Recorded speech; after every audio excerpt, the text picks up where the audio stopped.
Hey everybody, welcome to another episode of Blue Land Garage. This time we have a Kawasaki KX125. Now, I got it right here behind me, it's hanging up. It's a project dirt bike. It doesn't run, but we're gonna make it run. And I'm gonna pretty much break it down for you guys. Now, I never worked on a dirt bike before, so I don't know what I'm doing, but it's pretty simple. I looked it over and it actually is fairly simple. I've had bikes, motorcycles before in the past. I know about some small maintenance and things like that I have to do. But we're gonna break this one down. We're gonna change a lot of parts. I already went ahead and ordered a bunch of parts. And apparently she thinks we don't see her, but we see her. You know, I am filming here. I'm trying to find the jug. The jug's gone. Go get another jug. It's a jug head over here. All right. So like I was saying, we're going to be breaking this down. Now, I'm going to go over all the parts that I think that I need to change. Now, if you have a bike like this and I need to do something, please let me know. I do know when you try and kickstart it, you could hear the compression going on, but nothing happens. So I'm going to show you all the parts that I think that needs to be changed, parts that are worn out, things that are just so cheap online to buy. I'd rather put it brand new on there. So let me go ahead and let me walk you around. Now, I don't know if you noticed, but I'm going to show you. I got it up on suspensions here because I think it's going to make it a lot easier for me to work on.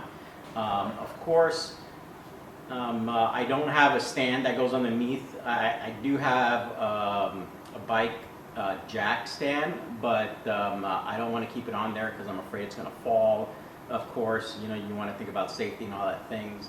I'm afraid it's going to tip over. So I went ahead and I got a couple of clamps up on my ceiling here, and I got a bunch of ratchet straps strapped down, and it's basically just barely hovering off the floor, and I think it's actually going to help out a lot working on it.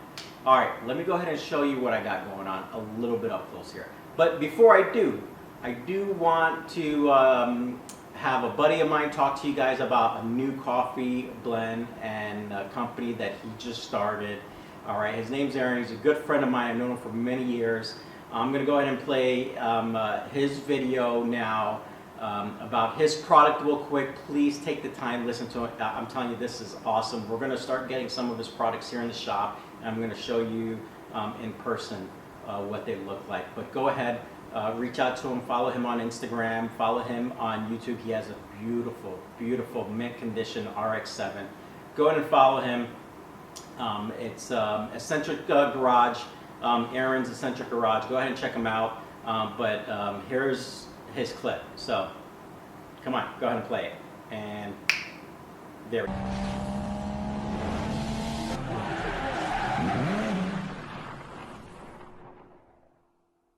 Big news, everybody. My wife and I have decided to start a little side business called Garage Shop Coffee.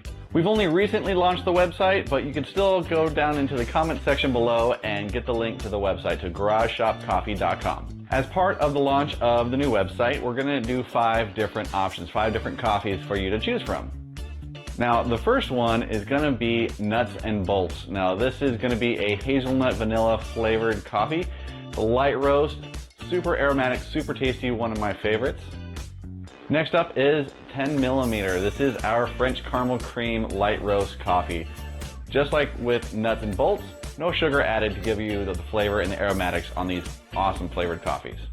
For those who might not be into the flavored coffee thing, we actually have what's called the Signature Series, and this is going to be a light, medium, and dark roast blends. For the light roast, we actually are using a Colombian Reserve for this coffee, calling it 5W30. For our medium roast, we're going to go with 10W40. Now this is what's called a Copenhagen blended coffee. A Copenhagen blend is effectively a blend between a French roast and an American roast, giving you a really well-balanced coffee. Not too bitter, not too acidic, just right down the middle, perfect for any coffee lover. Last but not least is our dark roasted coffee blend called 20W50. This dark roast blend is for those who really like those dark roasted coffees, so super robust flavors, but this specific one has very low bitterness, so you can really enjoy it without having to worry about adding sugar or anything to try to cut it. It's an amazing dark roasted blend. So to complement the whole automotive theme and also the quality of the coffee, we decided to put our coffee into these little oil cans. Now, these are actually food grade coffee tins with check valve and everything, but that's the whole point of these coffee tins, is to make it look very much like something you'd find on a shelf, like vintage oil cans. And the light roast, medium roast, and dark roast are all part of the signature series that look very much like a traditional oil can, whereas the flavored coffees or seasonal ones that we'll have in the future will be a little bit more fun, a little bit more interesting, like nuts and bolts and 10mm. So please feel free to visit us online through the website or on social media. If you order some coffee, we'd love to get your feedback and also any photos you might take with our little coffee tins on your car. So thank you so much, and thanks for watching. Now, I don't know if I'm going to change this or not. Let me know in the comments if I should change this or not, or if you see something here I'm not mentioning that should be changed. If I should change the shock, the rear shock back here or not, let me know. Or even the chain guardrail here. I might change this because I saw this online pretty cheap. New carburetor I'm going to pick up. But I'm probably going to break some of this stuff down, clean this up. New coil pack right up here, as you can see. It's a little hard to kind of show you everything, but it's actually not that much work to do. I mean, if you ask me. Let me go ahead and try and like crank it for you so you can kind of hear what I'm talking about. But all these footrests. Now, the one thing though, I kind of like looked around, is there's no kickstand. Now, I never had a dirt bike, but I'm pretty sure I would like a kickstand on this thing because I don't want to be laying it on the floor. But I wanted to show you everything here so you guys could help me out and tell me what I should change. Now, of course, change the intake filter out. All that's in there, of course. I'm going to break all this stuff down. Now, all I did was I did take off those plastics there, and I'm going to take off the rest on this, and that's about it. But I just wanted to make sure I showed you everything here. Now, this here, I think I'm going to need to replace. This has a little bent in it.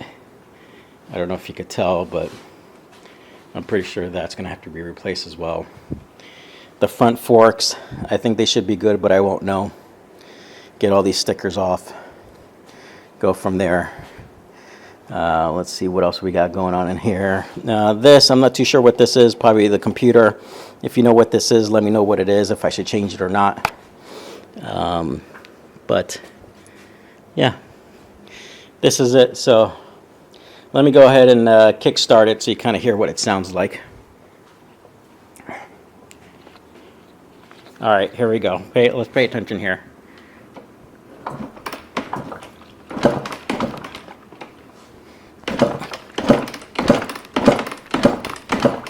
All right, so you kind of heard it. I don't know if that's normal, if you're supposed to be hearing something else, if it's supposed to sound stronger or not, but that's it. I wanted to walk this around. We're going to take the rest of the plastics off, and that'll be it for this episode so far. So this is a KX125. All right, let's get going and let's break it down.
right, so now we got the back part off.